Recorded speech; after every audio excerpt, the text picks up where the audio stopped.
আপনারা দেখতেই পাচ্ছেন বাচ্চাটা খুবই সুন্দর বাচ্চা, কিন্তু ও ছোটোবেলা থেকেই ওর পাটা একটু অন্যরকম, যার জন্য ও সঠিকভাবে ও হাঁটতে পারে না এবং নখগুলো ভীষণই বড় হয়ে গেছে।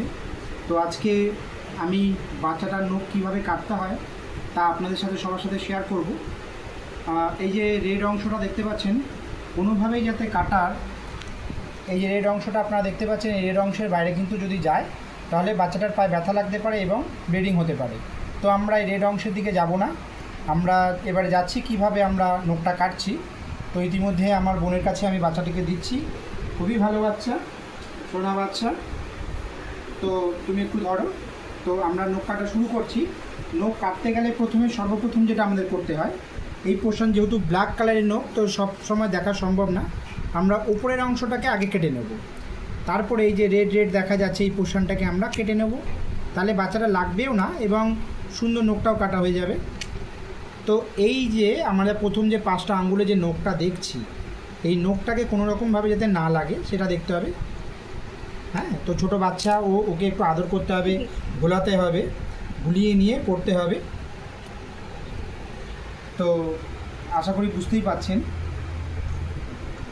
কোনো কষ্ট নয়, আপনারা বুঝতেই পারছেন। বাড়িতেও আপনার চেষ্টা করবেন কীভাবে কাটতে হবে না কাটতে হবে, আর যদি কোনো রকম কোনো সমস্যা হয় তার জন্য আমি আছি সবসময় আপনাদের পাশে। ভীষণই ভালো বাচ্চা ও, কিন্তু সাধারণত ওকে যদি আমরা ছেড়ে দিই আপনারা দেখবেন ও হাঁটতে সেইভাবে পারে না। তবে এই যে বোনটিকে দেখতে পাচ্ছেন, এই বোনটি যথেষ্ট পরিশ্রম করে এবং ওকে সুস্থ রাখার জন্য যা যা প্রয়োজনীয় আমার সাথে সবসময় যোগাযোগে থাকে। আমিও চেষ্টা করি যাতে ওর কোনো রকমভাবে কষ্ট না হয়। ও ছোটো থেকেই এমন, কিন্তু বাড়ির লোক ওকে ভীষণই ভালোবাসে, যার দরুন ও কিন্তু নিজেকে কখনো অসহায় বলে আমার মনে হয় না ও ফিল করে, কারণ সবসময় ও কোলে কোলেই থাকে।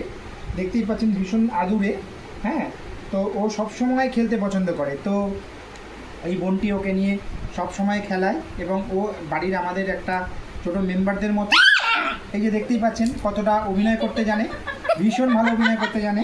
হ্যাঁ, তো ওর নোকে আমরা কিন্তু ধরিও নি, কিন্তু ক্যাক করে উঠলো, ওর লাগলোও না, কিন্তু ও অভিনয়টা যেহেতু ভালো জানে, তো যার দরুন আমাদেরকে একটু ধৈর্য নিয়েই কাটতে হচ্ছে।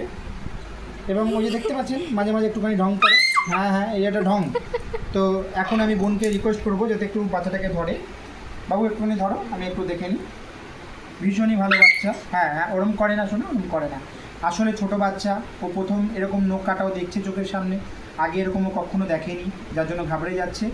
তবে ওকে একটু আদর করে নিয়ে, যে কোনো বাচ্চাই যখন একটা নতুন মানুষ তার কাছে আসে, স্বাভাবিক একটা আশঙ্কায় থাকে যে আমাকে কি ব্যথা দিয়ে দেবে কি দেবে না।